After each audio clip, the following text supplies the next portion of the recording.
La foi te fait quitter ce que tu maîtrises pour t'amener dans ce que tu ne maîtrises pas. La foi t'amène à quitter la stabilité pour l'instabilité qui amène la stabilité. La foi te fait quitter ce que tu connais pour ce que tu ne connais pas, pour que tu connaisses davantage. La foi te fait quitter ta zone de confort pour étirer ta vie.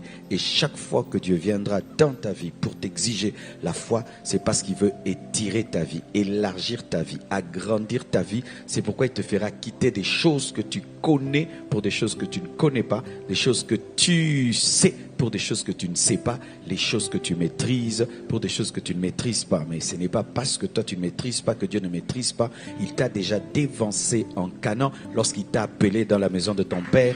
Et toi, tu dois avoir confiance en celui qui a la boussole de ta vie. Ce n'est pas à toi de connaître ton futur, mais tu dois te confier en celui qui connaît ton futur et croire que pas à pas, il te dirigera vers ta destinée. Car tu ne t'es pas créé toi-même, c'est lui qui t'a créé. Et lorsqu'il veut t'avancer dans un domaine, tu ne dois pas avoir peur parce qu'il ne t'a pas demandé ta permission pour te créer. Et si tu n'as pas demandé ta permission pour te créer, il n'a pas besoin de ta permission pour te diriger. Je répète, si Dieu ne t'a pas demandé ta permission pour te créer, il n'a pas besoin de te demander ta permission pour te diriger.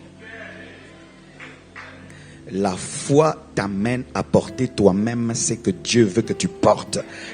Quelqu'un d'autre n'aura pas la foi à ta place. Je répète, quelqu'un d'autre n'aura pas la foi à ta place. C'est pourquoi Dieu te dit qu'il te soit fait selon ta foi, pas la foi de quelqu'un d'autre. C'est à toi de développer ta foi parce que c'est toi-même qui portera Isaac. Ce n'est pas Agar qui porte Isaac, c'est Sarah qui porte Isaac. Même si Agar a l'âge de porter Isaac, ce n'est pas sa matrice jeune qui est choisie pour porter Isaac, c'est ta matrice vieille qui doit être renouvelée pour porter Isaac.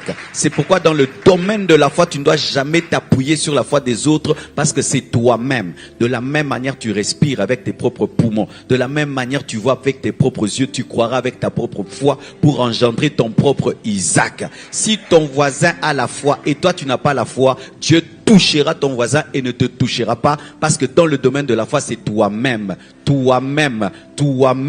Moi, je crois que je ferai des grandes choses. Je bougerai le monde entier. Je n'ai pas besoin de ta foi, j'ai besoin de ma propre foi. Ce qui fait que même si tu ne crois pas ce que je dis, je m'en fous parce que dans le domaine de la foi, c'est toi-même. Elle-même. Sarah, elle-même. Je prie que Dieu te donne une foi assise sur ses propres pieds. Une foi individuelle qui ne dépend pas des autres. Même si autour de toi les gens doutent, les gens de petite vision, tu n'es pas là. Tu es capable d'engendrer Isaac malgré que tu as vieilli parce que tu crois que Dieu est capable de donner une matrice dans la matrice et de rajeunir la matrice.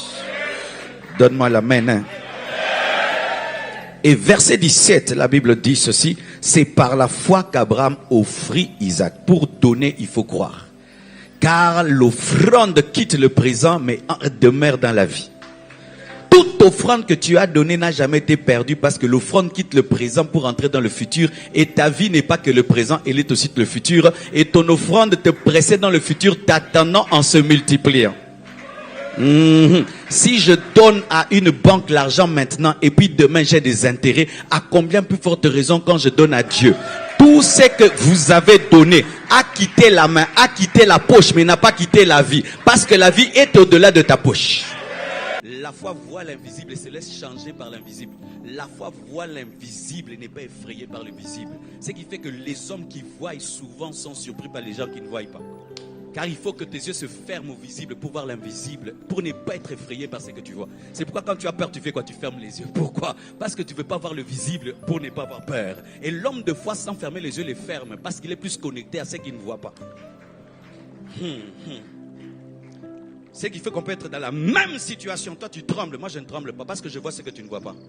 Toi, pendant que tu trembles, moi, je vois des anges. Moi, je vois Jésus. Moi, je vois le roi des rois. Moi, je vois l'occasion en or. Mais toi, tu vois le visible. C'est pourquoi tu trembles. Les hommes qui voient, ils souvent tremblent. Oui, si un aveugle est ici, et puis le feu commence, si on ne parle pas, il sera calme, n'est-ce pas? Parce qu'il ne voit pas. C'est pourquoi, comme Samson avait des problèmes, il voyait trop, il aimait les femmes. On a fermé ses yeux pour l'aider à se concentrer. Vous voyez, il a fait une bonne prière, les cheveux sont venus. Dieu a crevé ses yeux au travers des délits là, parce qu'il était trop distrait. Il regardait les prostituées. Il a dit, moi non, moi t'as mis suppose à concentrer. Je prie que Dieu éteigne tes yeux, en fait que tu sois concentré et que tu arrêtes de regarder à gauche, à droite, et que tu sois concentré. Tu regardes trop le taux du dollar.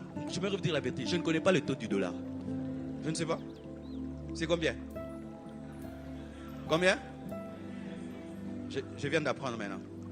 Je vous dis, je ne m'occupe pas des choses qui vont déranger ma foi. Ce n'est pas que non, il est tellement béni qu'il ne s'en occupe pas. Depuis toujours, je suis comme ça. Les choses qui montent, qui descendent et qui peuvent troubler ma foi, je fais tout pour ne pas les connaître. Je ne connais pas le prix du carburant.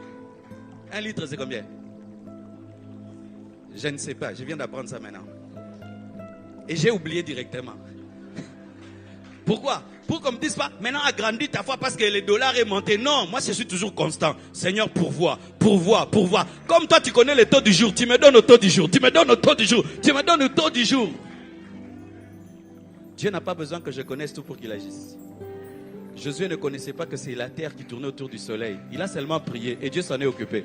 Il a arrêté la terre. Dis à ton voisin, tu connais trop. C'est pourquoi tu as embrouillé. Tu connais trop. Oh, les dollars est monté, les pains est monté, oh, la farine est montée. Moi, je ne connais pas tout ça. Moi, j'ai pris, donne-moi le pain quotidien. Amen. Moi, je demande les choses à Dieu, je ne demande pas les prix. Quand je veux une maison, je la demande, c'est tout. Dieu va se débrouiller que je puisse l'avoir. Parce que si je connais les prix, je peux fuir. Lorsque ton enfant te demande les baskets, il ne fixe pas les prix, demande les baskets. C'est toi qui te débrouilles pour trouver les baskets. J'étais en Belgique, les enfants m'envoyaient, papa, ça et ça. Ils n'ont même pas mis les prix. Ils savent que tu as l'argent, tu trouveras. Moi aussi, je demande Dieu, je fais ça et ça. Quoi? Je fais cette villa-là, avec piscine, et l'autre est là, et là. Le prix, je ne sais pas, tu te débrouilles, il me donnera.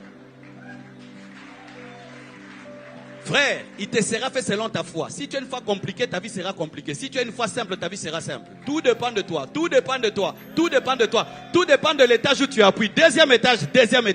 Moi, donne-moi une main. C'est ça, non? Tu entres dans un ascenseur, on écrit 100, 99. Toi, tu appuies seulement 2. Ça te regarde. Je vais appuyer le dernier numéro. Est-ce qu'il y a le carburant? Rien. Tout dépend de toi. Et puis j'arrive, je vois le monde de haut. Il te sera fait selon les boutons que tu appuies. C'est par la foi qu'Isaac bénit Jacob et Ésaü en vue des choses à venir.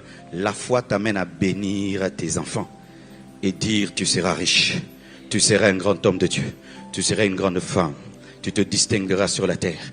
Les papas de foi ne maudissent pas les enfants, ils bénissent les enfants. Un papa qui à la fois ne dit jamais à son enfant tu es bête. Un papa qui à la fois dit à son enfant tu es très intelligent. Un enfant qui à la fois ne dit jamais à sa fille tu es laide. Un papa qui à la fois dit à sa fille tu es très belle. Un papa qui à la fois ne dit jamais à ses enfants vous serez des échecs, mais il dit qu'ils réussiront. Bénissez vos enfants. Bénissez vos enfants. Bénissez vos enfants. La bénédiction est le signe de la foi. Bénir un homme pour le futur est un signe de foi. Que tu crois que des paroles peuvent se transformer en réalité. Je bénis mes enfants. Mes enfants seront grands. Ils feront des grandes choses. Et quiconque cherchera à les toucher rencontrera mon Dieu sur leur chemin. Lorsque je le dis, cela est fait parce que j'ai la foi. Les hommes de foi bénissent les enfants mais ne maudissent pas. Alléluia.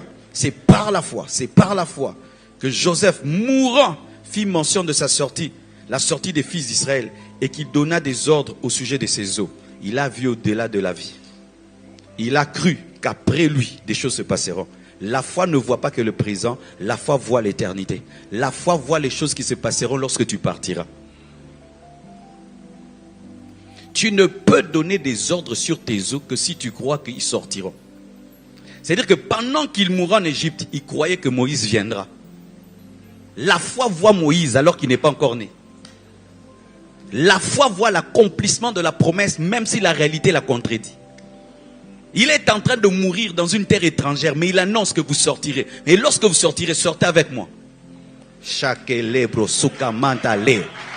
Un homme de foi ne parle jamais négativement, même si les réalités sont contraires, il conserve ce que Dieu lui a dit. Vous sortirez. Et lorsque vous sortirez, sortez avec moi. Même avec mes os, mais sortez avec moi. Enterrez-moi en Canaan. Il croyait tellement que Dieu est puissant, qu'il savait que même s'il mourait, Dieu n'est pas mort et la promesse n'est pas morte. Et qu'elle finira par s'accomplir.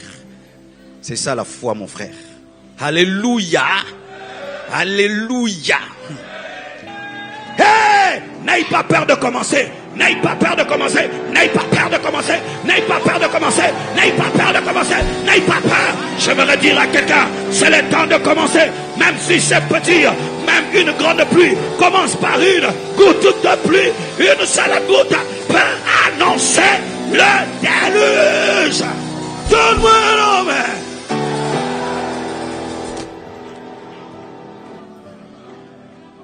Je suis venu avec la mission de faire de toi un papa de foi, une maman de foi, un yaya de foi. Quand tout va mal, on regarde papa. Si papa est calme, les enfants disent, il n'y a rien. Papa est tranquille. Il y a... Regardez le comportement de Jésus. Tous les petits frères en train de bouger, de s'agiter dans la barque. Mais regarde Yayesu. Yayesu dort. Que Dieu te donne cette dimension. Lorsque ça va mal, ta femme te regarde. Ta femme te regarde. Ta femme te regarde. L'avion bouge. Toi, tu dors. Que Dieu te donne cette dimension. Donne-moi un amen.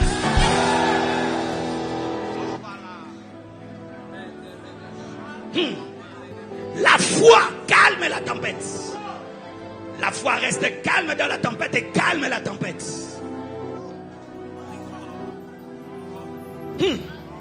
L'eau un jour viendra, frappera ta barque, que tu le veuilles ou pas.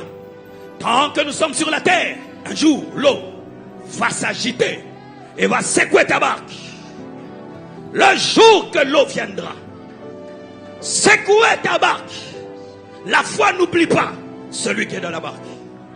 Jésus de Nazareth, appelé à mourir sur une montagne, pas dans l'eau. Un crucifié ne devient jamais un noyé. La destinée est tellement têtue que s'il est appelé à mourir à Golgotha, il ne peut pas mourir dans l'eau. C'est pourquoi il dormait. Je ne mourrai pas dans l'eau. Je mourrai à la montagne de Golgotha et l'eau ne peut me tuer. La foi croit en la destinée. Jésus est l'agneau immolé, pas l'agneau noyé. Agneau immolé, pas noyé. Il dormait parce que c'était impossible qu'il puisse se noyer.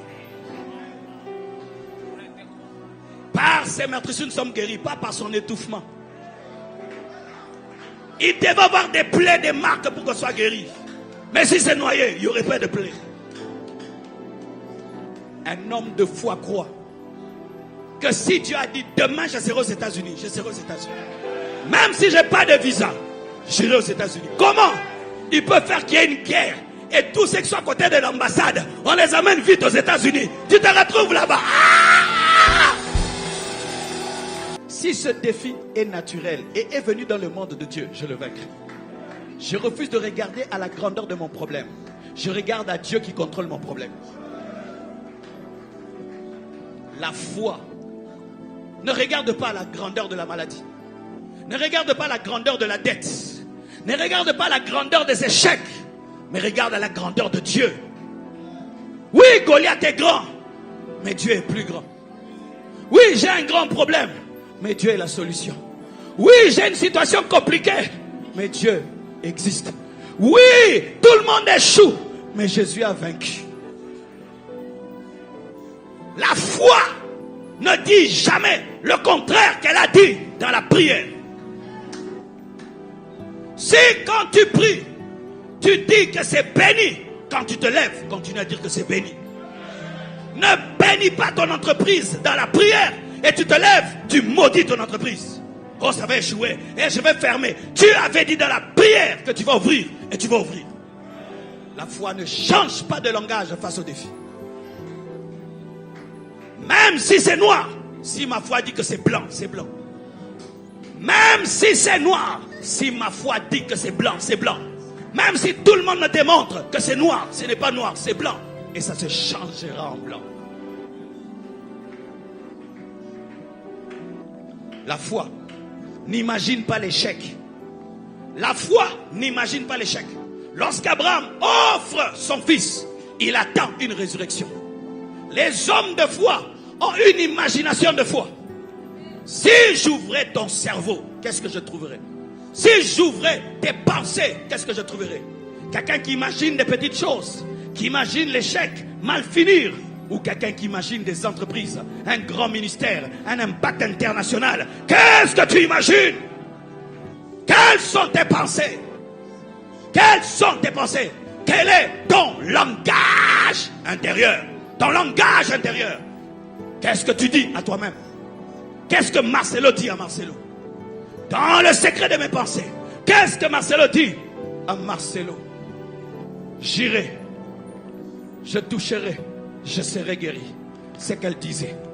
Le langage intérieur révèle la foi. Tu peux être là, tu peux être un homme de foi. Ta foi, c'est ce que tu te dis à toi-même. Au-dedans de toi, quelles sont tes pensées?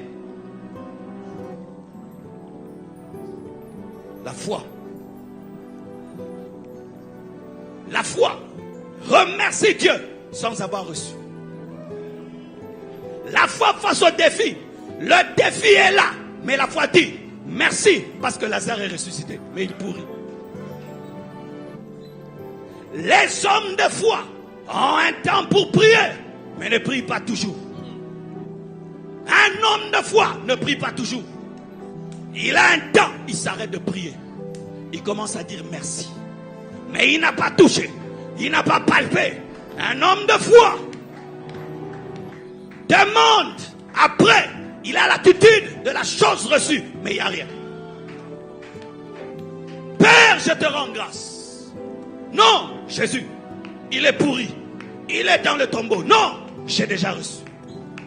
La foi n'attend pas le changement pour changer. La foi n'attend pas que les choses réussissent pour se comporter comme un succès. La foi n'attend pas toucher pour croire que c'est fait. La foi te permet de vaincre l'oppression du défi. Jésus se retrouve à Gethsémani, pressé par le défi. Boire la coupe ou pas, boire la coupe ou pas, sa sueur se change en sang. Mais sa foi finit par dire, non point ce que je veux, mais ce que tu veux. Non point ma volonté, mais que ta volonté soit faite. Un homme de foi n'est jamais écrasé par la situation. Elle peut être compliquée, elle peut être difficile, mais la foi n'est jamais écrasée. Et si tu l'écrases, elle donne un parfum. Qu'est-ce qui t'écrase, mon frère? Est-ce que cela est pire que l'œuvre de la croix? Un loyer? Une voiture en panne? Une entreprise qui ne marche pas? Est-ce qu'on peut comparer cela à l'œuvre de la croix? Si Jésus n'a pas été écrasé, je ne serai pas écrasé.